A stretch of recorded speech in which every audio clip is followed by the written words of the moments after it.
The content, views, and opinions expressed in the following program are those of the producer and do not necessarily reflect the views and opinions of the City of Bremerton, BCAT, their officials, or their employees.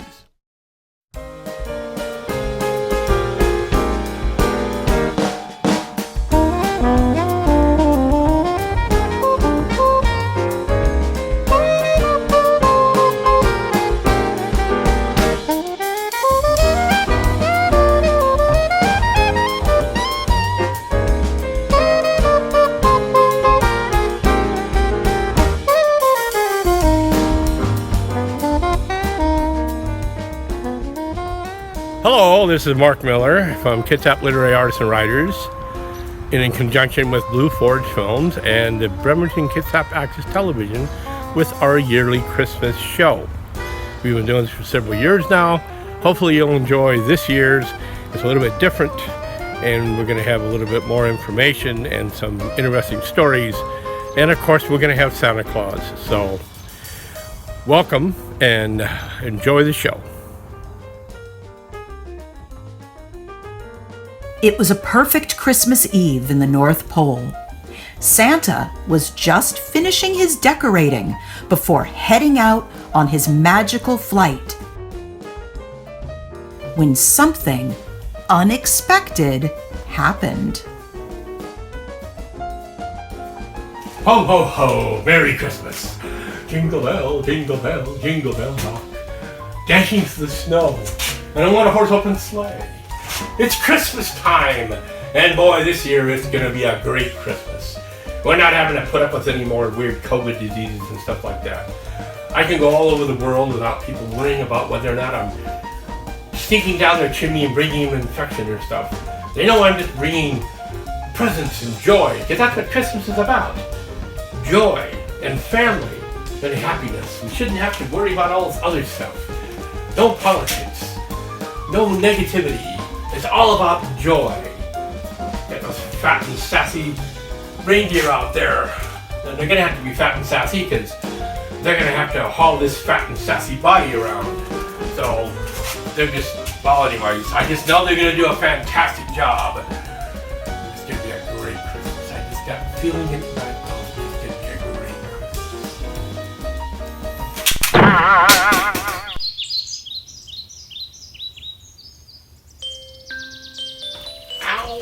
Ow!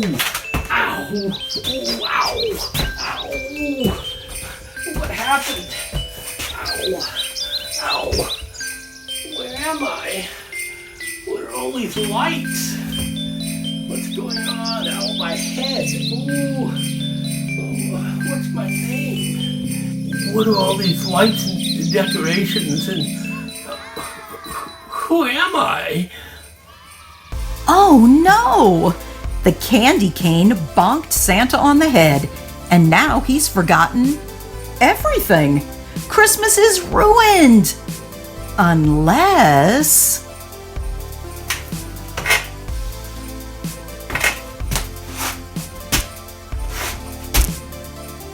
What's that in the mirror? What's going on? Mirror, mirror, standing tall. Can you tell me anything at all? Huh?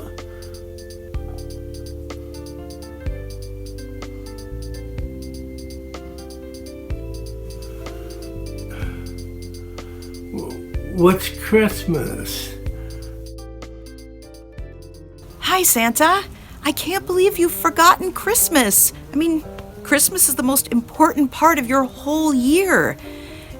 Sometimes when I'm feeling down during the year, I just think about you and how no matter if it's the middle of summer or autumn or spring or winter, you're somewhere thinking about Christmas. Let me share some of my memories with you about Christmas, and hopefully you'll remember Christmas. Okay, you and I have actually met. I was just a little girl, and it was very near midnight on Christmas Eve. I heard something in the garage. My parents, their bedroom was upstairs, and so I figured they hadn't heard anything. My little sister and I had our rooms off from the garage. being brave and the eldest child, I thought I better go see if some raccoons have broken into the garage or something. So I crept through the dark house. The only thing that was on were the Christmas tree lights. It was really pretty, and I stopped for a minute and just looked at the Christmas tree. I felt really peaceful and happy and pretty brave. So I headed on into the garage, opened that door, looked around, and realized the big garage door was wide open. I turned around to go back inside thinking, okay, I can't close the garage door now. It's so loud and I'll wake everyone in the house. It probably was just some raccoons running in and looking for snacks. And when I turned around, you were standing there. You were really tall, Santa, and really wide, too. I could tell that you were definitely big and strong and magical enough that you probably really could deliver gifts to children all over the world in one night. You had a giant sack, and you said to me, "Hi, Jennifer. Do you know who I am?" I mean, of course I knew, Santa. You're Santa. I said, "You're Santa Claus, I think." And you laughed. And it really was a jolly old laugh. You reached into that giant bag. It was like in games, the bags of holding that can hold the whole world, but it's just a bag, right? You reached in there, and out of that giant bag, you brought a giant pillow. It was like a mosaic of fish in a kind of an abstract pattern. It had reds and greens and blues, and those fish's eyes were so big and they looked so cool. And you said, "I understand you like to sit in bed at night and write, but doesn't your back get sore sitting up so long? This is a big pillow to put behind your back so you can write deep into the night for as long as you want."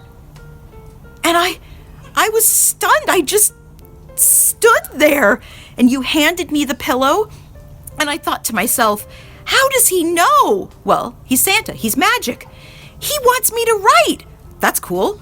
Writing's cool. Writing's kind of magic.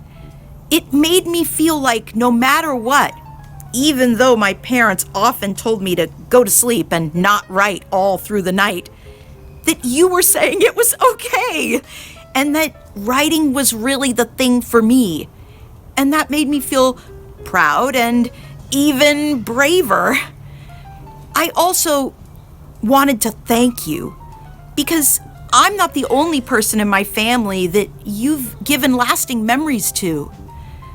My father's mom, Elsie, she always told me stories about you. Back then, she was one of 9 kids living on a farm in Indiana. She was the youngest surviving child in her family and had lost her mom and her little sister. But Santa would always bring Elsie something on Christmas morning, even when the other kids didn't ask for anything, and maybe Santa, you couldn't fit it all in your sleigh or in that giant bag. But you always brought her an orange.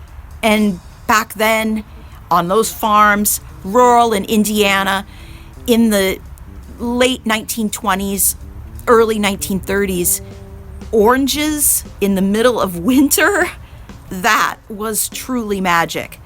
My Grandma Elsie would peel that orange, that little clementine, and she would carefully split all the little slices and share them with each of her siblings.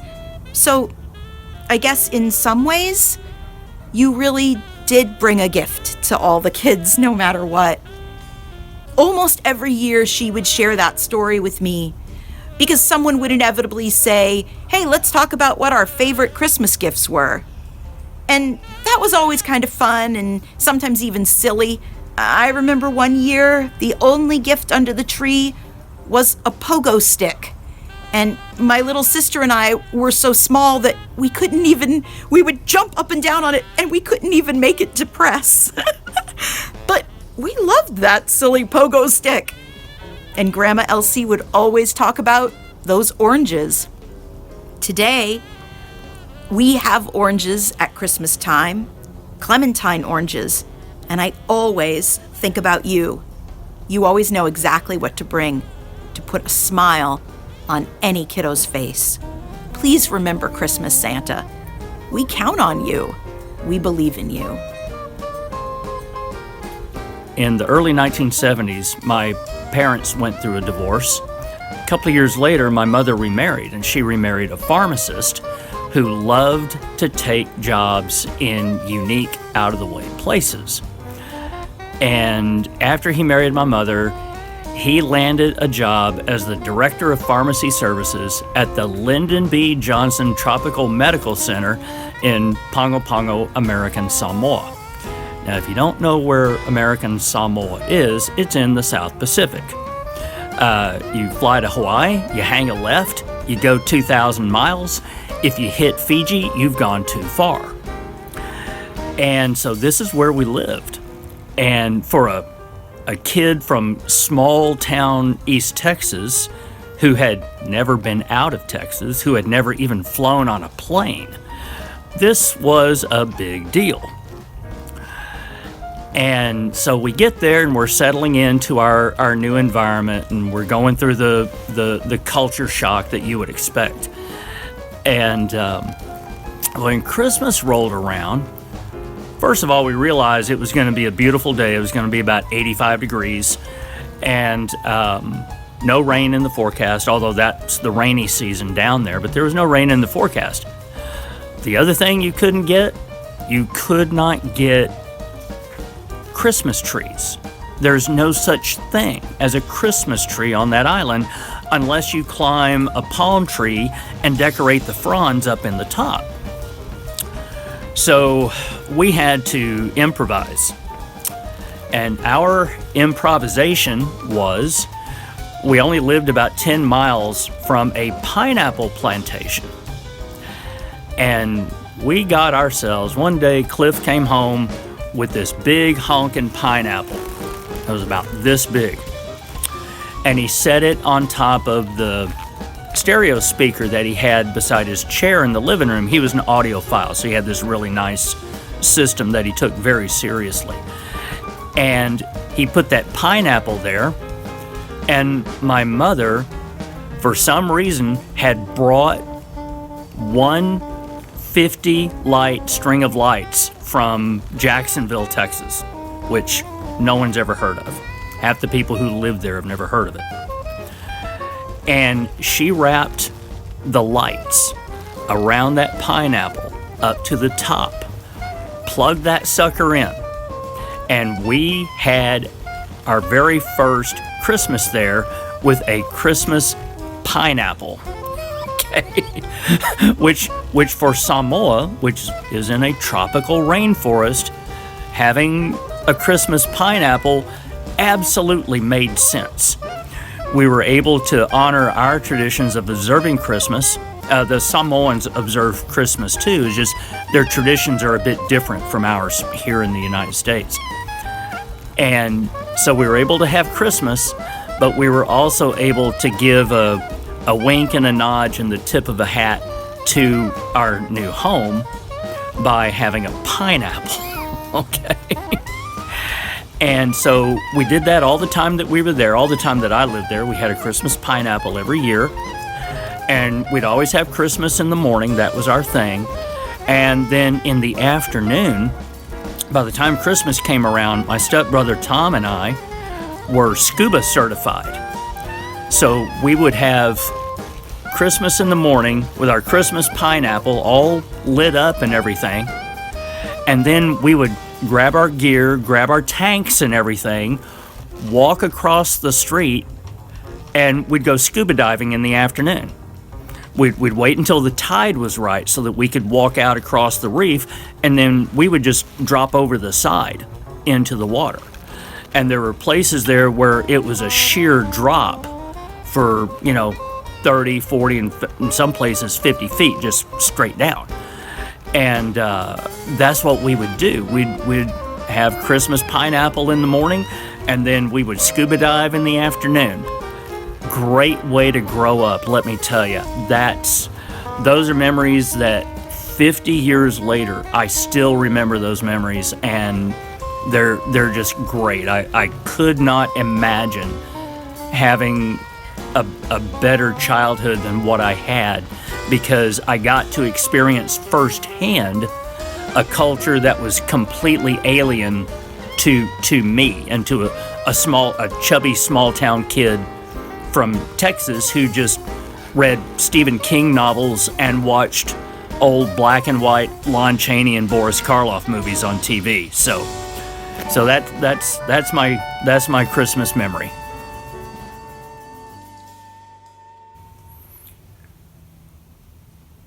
I think I'm starting to remember.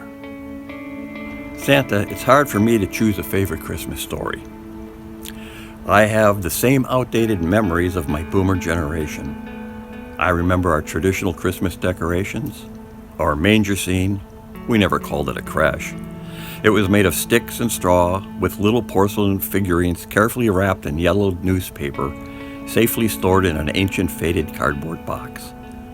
One Christmas, our Scotch pine tree, with all of its sweet pine smell, was relegated to the family room with the log cabin censer spewing pine smoke from its chimney, when my dad brought home a thoroughly modern, rocket-age aluminum tree, bright silver with shiny red ball ornaments, lit by a floor lamp with rotating red, yellow, green, and blue lenses casting a continuous light show.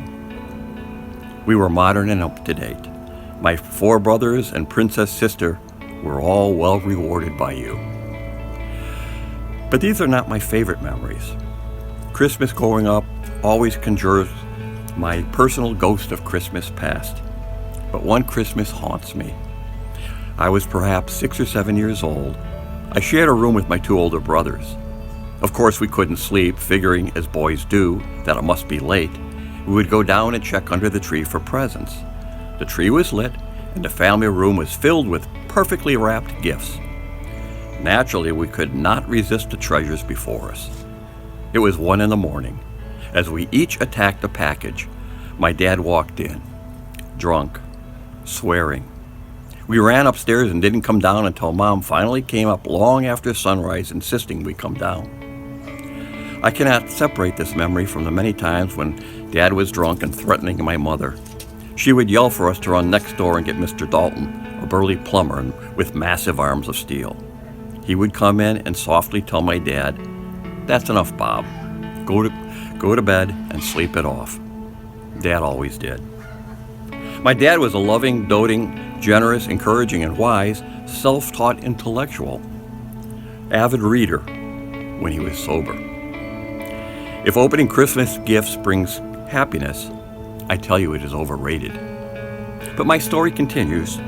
When I was 17, I went off to the Merchant Marine Academy. My first leave in my plebe year came 5 months later when I went home for Christmas. Mom and Dad picked me up at O'Hare Airport. I remember their pride. I still remember the twitch in his eye when, out of new habits, I called him Sir. But the real surprise came on Christmas Eve. There was no celebratory toast, no drink, no alcohol in the house at all. My dad was my real dad. I always loved him, and I no longer feared him. Yet somehow, I loved him more. Mom was all smiles too. It was a wonderful Christmas. I felt healed by his healing. I never saw Dad take another drink until the day he died. Far too young. Christmas is a time for joy. Don't settle for happiness. Happiness is a blessing to be enjoyed, but it's fleeting and will always abandon you in need. Christ came to bring joy to the world. His joy is forever. It's the hope and confidence within us that we are loved, remembered, and comforted. We are healed and reconciled into a loving, eternal family. Joy to the world, our Savior has come. Hey, Santa. I know that, or at least I've heard that apparently you've forgotten what Christmas is? Oh no. Well, I think a lot of people have a lot of different kinds of stories about Christmas. Some good, some sad. But, I can share mine if you think it'll help. I have a couple. For instance, when I was really young, I didn't know that you had a toy budget, so I would always ask you for the most crazy things. Like, one year when I was really young, I kept telling Jennifer, my mother, how I was gonna ask you for the Lego Death Star from Star Wars. And I wasn't, like, thinking about, like, how your elves were gonna make all those little pieces in time, or, like, how you were gonna, like, get all the money to make those pieces. I was just thinking, I want that. Now, I will say, though, real quick, one thing that has not changed as I've gotten older is it is a tradition, a holiday tradition for me and my family, that me, my moms, Jennifer and Brienne, and my sister, Faith, on Christmas Eve, right before Christmas, we would, on the night before Christmas, I think that's a song, we all get into the car. Sometimes we'll have snacks, but usually not, actually, and we will drive around our city, the city of Port Orchard, and we'll often go to nearby places as well, Bremerton sometimes, Silverdale, and we will just drive around and look at all the Christmas lights, the Christmas decoration, just what everybody has put up, because, you know, at night it's the best time to see all the lights because they're all lit up. And we won't, like, go anywhere we're not supposed to. We'll just, like, drive around, like, streets and whatnot, just observe from afar. We won't, like, get out anywhere. Although, actually, there are 3 places in Port Orchard where they do let you get out. There are these, like, big properties where they specifically make it so people can get out and, like, look at all the Christmas. Like, they have, like, a whole, like, winter wonderland type thing. Like, gingerbread houses, Santa Clauses, like you.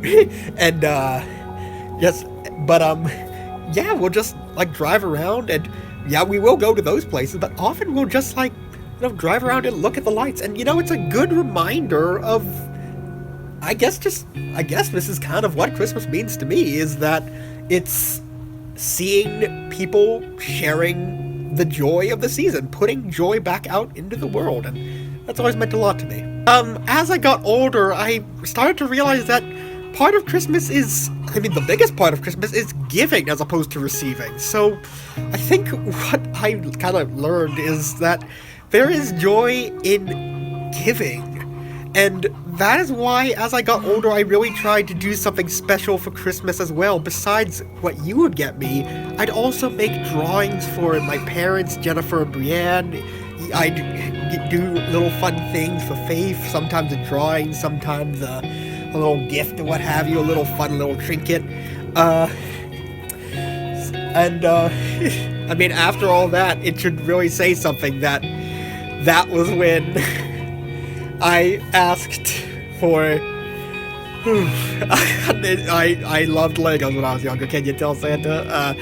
But after that one year, I asked for the Lego Hogwarts set, and after sharing some of that giving with others is when I asked for that, and I guess might have had enough Christmas spirit in the air, and I was finally able to get it. Like, you're able to set aside enough for me to give me back a little bit from, and I'm not saying that I gave only because I expected something in return, but it was just like, that really showed me that, like, when I was younger, it was like, if you put good out into the world, then you'll get exactly what you put out. And that's really stuck with me as an adult. I know that you don't really visit me particularly nowadays, but, like, I've continued that spirit ever since. I really have gone all in and getting, like, my friends and family Christmas gifts, just, like, doing fun little things, Christmas wishes. I really try to keep the spirit of Christmas, just the spirit of the holidays, alive. And I hope that if or when I ever start a family of my own and have kids, that I can teach them that lesson too, that if you put good out into the world, you will get good back. And that's what I think Christmas is all about, sharing in those positive vibes and just coming all together to just celebrate the good of the year and the good of what we've done, the good of humanity, and just one little final push of goodness to end off the year, to end the year on a high note, and just see the positive in everything. And I think that's, to me, at least, I can't speak for everyone, but I think that is what Christmas is all about to me. Enjoying the good in life and giving some good back in return.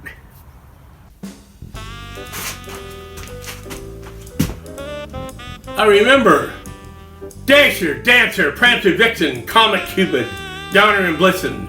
Wake up, buddies, it's time to fly. Santa never forgets. Ha ha ha! Not for long, at least. Rudolph, I hope you polished your nose.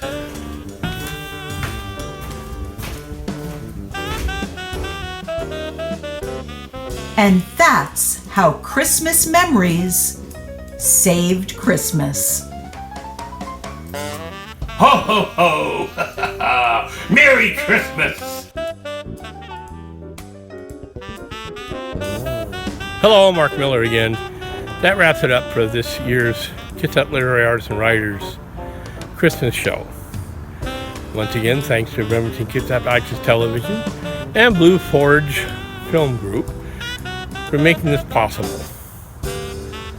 Kitsap Literary Artists and Writers is a independent little writers group that tries to help people become published and, shall we say, work their way through the various pathways to in writing and to publication. We meet twice a month, the first and third Wednesdays at Denny's on Kitsap Way in Bremerton, Washington.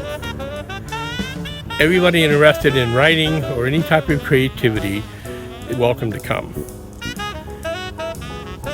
Kitsap Literary Artists and Writers is also open to all other types of creatives and artisans. So if you just want to come and you're a painter or a filmmaker, feel free to come.